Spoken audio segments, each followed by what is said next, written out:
नमस्कार, आपके साथ मैं हूं सबीना तामंग देशमुख। नंबर 1 चैनल के नंबर 1 शो कच्चा चिट्ठा में आप सभी का एक बार फिर बहुत बहुत स्वागत है। कच्चा चिट्ठा में आज बात उस फॉर्मूले की जो यूक्रेन युद्ध का दी एंड करा सकता है। इसकी एक झलक आज दिल्ली में देखने को भी मिली।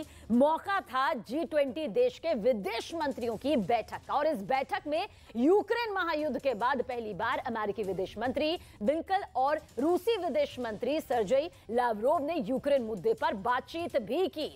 और आपको यह भी बता दें कि ब्लिंकन ने रूसी विदेश मंत्री से कहा कि रूस अपने गैर जिम्मेदाराना फैसले को वापस ले ले। इस बैठक में प्रधानमंत्री नरेंद्र मोदी ने कुछ ऐसा कहा जिसमें दुनिया को यूक्रेन युद्ध के खात्मे का रास्ता भी नजर आया।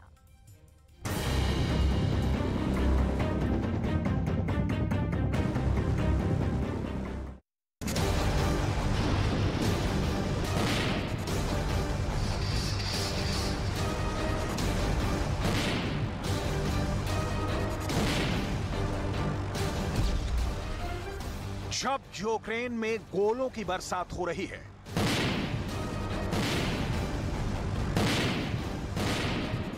जब मॉस्को पर युद्ध का खतरा रोज मंडरा रहा है,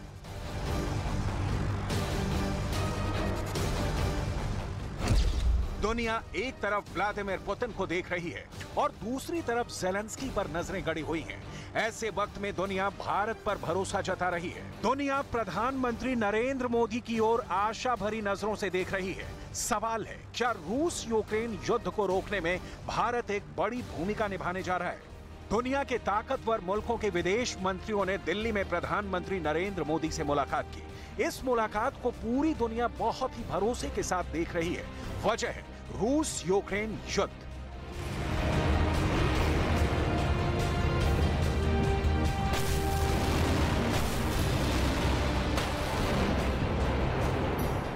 एक तरफ यूक्रेन की जंग में कभी पुतिन आगे तो कभी ज़ेलेंस्की का कमबैक देखा जाए तो इस युद्ध से सिर्फ यूरोप ही नहीं, अमेरिका समेत पूरी दुनिया हिल चुकी है।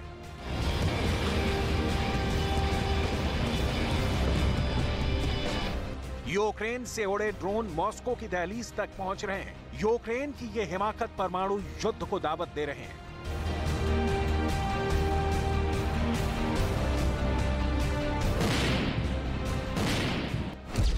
इसी बीच रूस यूक्रेन की युद्ध भूमि से 4200 किलोमीटर दूर नई दिल्ली में एक ऐसी बैठक हो रही है जिसमें G20 यानी दुनिया के ताकतवर देशों के विदेश मंत्री हिस्सा ले रहे हैं। इस बैठक में रूस के विदेश मंत्री शामिल हैं, तो अमेरिका के भी, ब्रिटेन भी हिस्सा ले रहा है, तो जर्मनी और फ्रांस के विदेश मंत्री भी भाग ले रहे हैं। G20 के विदेश मंत्रियों का स्वागत करते हुए प्रधानमंत्री नरेंद्र मोदी ने ऐसी बात कर दी जिसमें दुनिया को यूक्रेन युद्ध के द एंड का फॉर्मूला दिख रहा है। Financial crisis, climate change, pandemic, terrorism and wars clearly shows that global governance has failed in both its mandates. G20 के विदेश मंत्रियों की बैठक एक ऐसा प्लेटफॉर्म बनकर सामने आया है जिसमें रूस के विदेश मंत्री मौजूद हैं, अमेरिका के विदेश मंत्री शामिल हैं, चीन के विदेश मंत्री भी मौजूद हैं। करीब 5 महीने बाद रूस और अमेरिका के अलावा चीन के विदेश मंत्री एक ही बैठक में मौजूद हैं। ऐसी बैठक की शुरुआत में पीएम मोदी का बुद्ध और गांधी का जिक्र कर क्या अपने पीस प्लान की ओर इशारा किया है, जिसका मकसद रूस यूक्रेन युद्ध का विराम है।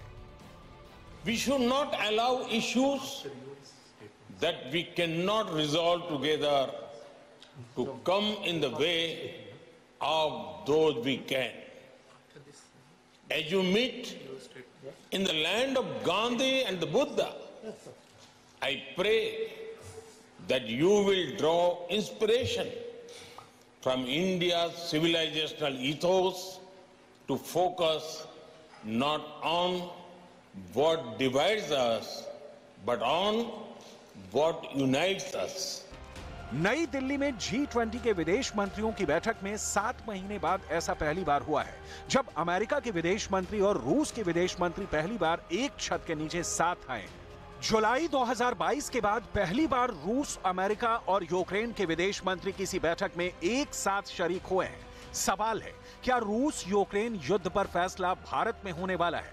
क्या नई दिल्ली में निकलने वाला है यूक्रेन युद्ध के खात्मे का खाका?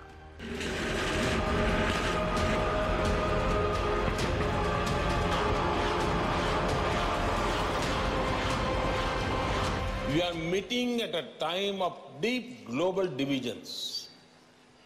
As Foreign Minister, it is but natural that your discussions are affected by the geopolitical tensions of the day. We all have our positions and our perspectives on how this tension should be resolved. एक तरफ Putin Ukraine को लेकर पूरे पश्चिम के target पर है, तो दूसरी तरफ ताइवान के मुद्दे पर शी जिनपिंग ने बहुत से देशों को अपना दुश्मन बना लिया है। पुतिन और शी जिनपिंग दोनों अभी युद्ध वाले प्लेटफॉर्म पर एक साथ खड़े हुए नजर आ रहे हैं। फिलहाल दुनिया के सामने दो बहुत बड़ी चुनौतियां हैं। पहला है यूक्रेन का युद्ध और दूसरा है अशांत हो चुका इंडो पैसिफिक क्षेत्र। एक तरफ रूस की फौज यूक्रेन पर दिन रात बमबारी कर रही है, तो दूसरी तरफ ताइवान को लेकर शी जिनपिंग की जिद से अमेरिका और चीन में टकराव का खतरा बढ़ता जा रहा है। ऐसे में भारत G20 के मंच से एक बड़ा रोल निभा सकता है। G20 के विदेश मंत्रियों के सम्मेलन में भारत के विदेश मंत्री एस जयशंकर ने अमेरिकी विदेश मंत्री एंटनी ब्लिंकन के साथ बैठक की है, चीन के विदेश मंत्री के साथ बैठक की है, रूस के विदेश मंत्री के साथ खास बैठक की है। रूस के विदेश मंत्री सर्गेई लावरोव पहले ही भारत पहुंच गए थे। सर्गेई के पहले भारत आने के कई मायने निकाले जा रहे हैं। खासकर रूस के विदेश मंत्री सर्गेई लावरोव का पहले भारत आना, बुधवार को ही एस जयशंकर के साथ लंबी बैठक करना। एस जयशंकर के साथ सर्गेई लावरोव की बातचीत का ब्यौरा सामने नहीं आया है, लेकिन माना जा रहा है कि इस मीटिंग का मुख्य मुद्दा यूक्रेन युद्ध ही रहा। अभी जो है दुनिया में काफ़ी कुछ घटनाएं हुई हैं। अब जो G20 के सदस्य जो हैं, जो इस मुद्दे के साथ जो जुड़े हुए हैं, उनके इस मामले में अलग अलग विचार हैं, और हम जो हैं इस बार उनके विचार माने उनके बीच में इतना गैप था कि हम लोगों ने प्रयास तो की, पर प्रयास के बावजूद हम जो है इस समय सहमति बना नहीं पाए।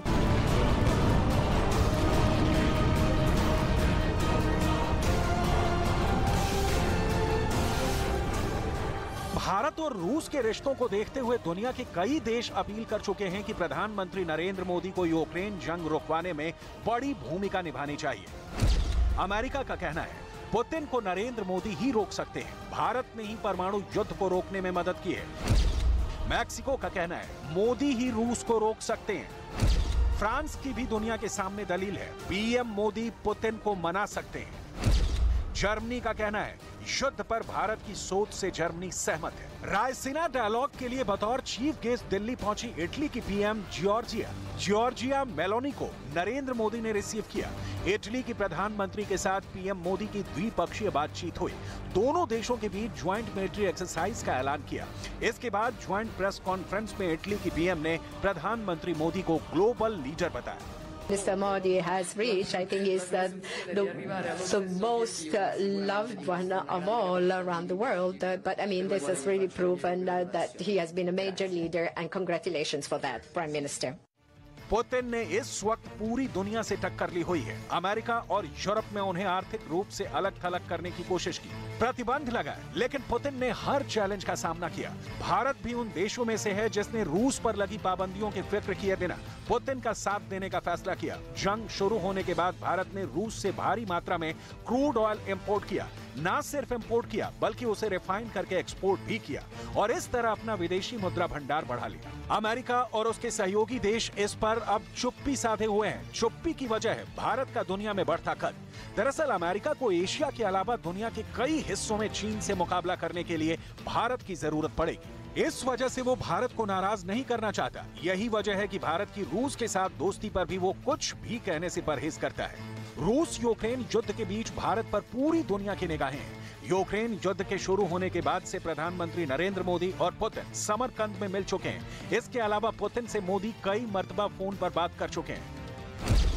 पहली बार फोन यूक्रेन की शुरुआत वाले दिन यानी 24 फरवरी 2022 को किया और युद्ध को लेकर पुतिन को समझाया। इसके बाद 2 मार्च 7 मार्च को युद्ध को लेकर मोदी ने पुतिन को चिताया। इसके बाद 1 जुलाई 2022 को भी पुतिन से मोदी ने बात की। ये वो वक्त था जब यूक्रेन युद्ध चरम पर था। 16 दिसंबर 2022 को एक बार फिर मोदी ने पुतिन को फोन घुमाया। इसके अलावा समरकंद में SCO शिखर सम्मेलन में मोदी और पुतिन मुलाकात कर चुके हैं, आमने सामने बैठकर बात कर चुके हैं। हर बार मोदी ने पुतिन से यही कहा, युद्ध छोड़ो, बातचीत के टेबल पर बैठो। एक्सेलेंसी, मैं जानता हूं कि आज का युग युद्ध का है नहीं, और हमने फोन पर भी कई बार आपसे इस विषय में बात की है कि डेमोक्रेसी और डिप्लोमेसी और डायलॉग, ये सारी बातें ऐसी हैं कि जो दुनिया को एक स्पर्श करती है। नरेंद्र मोदी के प्रभाव की कायल अमेरिका की टॉप जासूसी एजेंसी के मुखिया भी हैं। ये है दुनिया की सबसे ताकतवर इंटेलिजेंस एजेंसी CIA, यानी सेंट्रल इंटेलिजेंस एजेंसी। उसी CIA के चीफ विलियम बर्न्स ने एक अमेरिकी चैनल को दिए इंटरव्यू में बहुत बड़ी बात कही। विलियम बर्न्स ने इंटरव्यू में कहा कि भारत के प्रधानमंत्री नरेंद्र मोदी ने जंग में परमाणु हथियारों के इस्तेमाल को लेकर चिंता जताई थी। इससे रूस पर असर हुआ है। हमें नहीं लगता कि वो अब जंग में न्यूक्लियर वेपन्स का इस्तेमाल करेगा। CIA के चीफ विलियम बर्न्स के इस बयान का सीधा मतलब यही निकला कि पुतिन तो रूस यूक्रेन युद्ध में एटम बम इस्तेमाल करते थे, लेकिन मोदी की बात पुतिन ने मान ली और दुनिया दूसरे परमाणु युद्ध से बच गई। ऐसे में बड़ा सवाल यह है कि क्या यूक्रेन युद्ध के खात्मे को लेकर भी पुतिन मोदी की बात मानने वाले हैं? क्या मोदी के पीस प्लान से ही यूक्रेन युद्ध के विराम का रास्ता मिलने वाला है?